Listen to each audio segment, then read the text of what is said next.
Hi guys, today I am behind our house on the west side of our tool shed, and we've been slowly but surely giving it a refresh, sprucing it up. So we've begun the process of repainting it. It came with plastic faux shutters, and over time, because it gets so hot here in the summertime, they just pretty much disintegrated. So I looked online, and you could get more of the same kind of shutters for, they're pretty affordable, $15, $20. But I had wanted to replace them with wood. Those were pricey, even on Amazon. They were really pricey. So we went to the local hardware store and picked up some 1x3s and just made some shutters ourselves for less than $20. So I'm really liking how it's all coming together. We have a little bit more work to do before he can push the shed all the way to the back of the wall. But today I am planting a hayrack, and I'll do the same thing on the other side. I'm going to use Goldilocks Creeping Jenny, some feather grass, and some petunias, or I guess, well, yeah, like a super bell. These will get 12 to 24 inches high, so I'm not sure if they're going to last me through the season. They might start to get too tall, because when I bought these, they were maybe that tall, and they've already put on this much growth, and I haven't really had them that long. So I'm going to go ahead and put some slow release plant food in. I've already filled it with soil, and I'm going to get planting.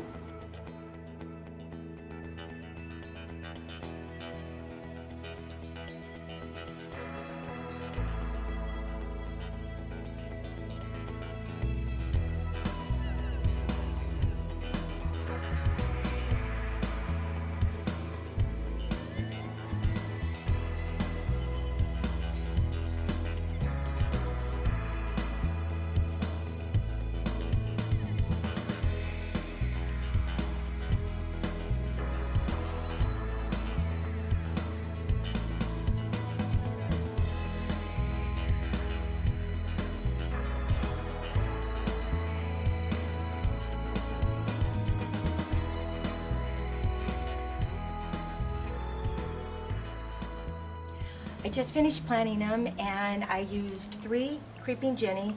They're kind of small because I bought them in a 6-pack, but they're going to land up growing out and trailing down. I used 4 petunias and 1 feathergrass.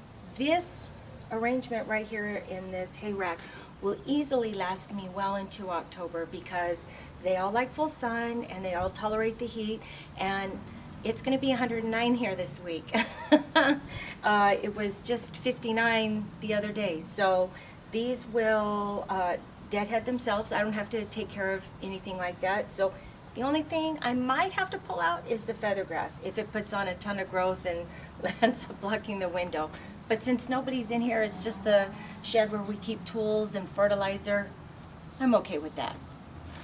Right on the other side of me is the Meyer lemon tree that we just planted, and that video should be coming out soon.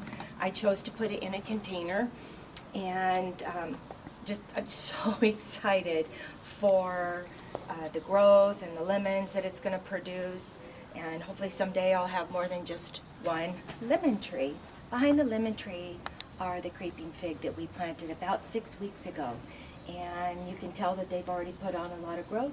I wasn't expecting that, but I'm excited to see that they're coming right along, and by next season I think at least they'll put on, hopefully we're going to measure it by the lines on the wall, and so hopefully it will, you'll start seeing a bigger difference on the growth. So I'm excited that they're already growing as much as they have been, even though I've only planted them 6 weeks ago.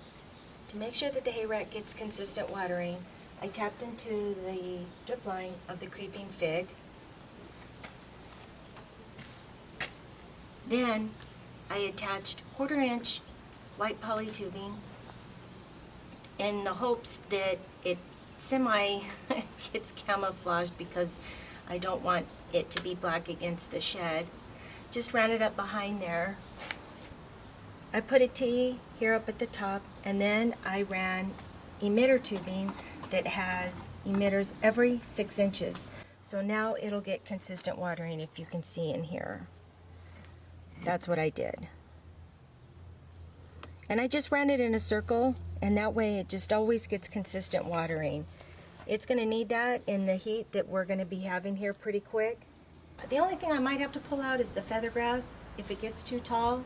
But other than that, these should last me all through the season, and I'm excited to do the other side and finish painting the shed. Thank you guys so much for watching, and we'll see you soon.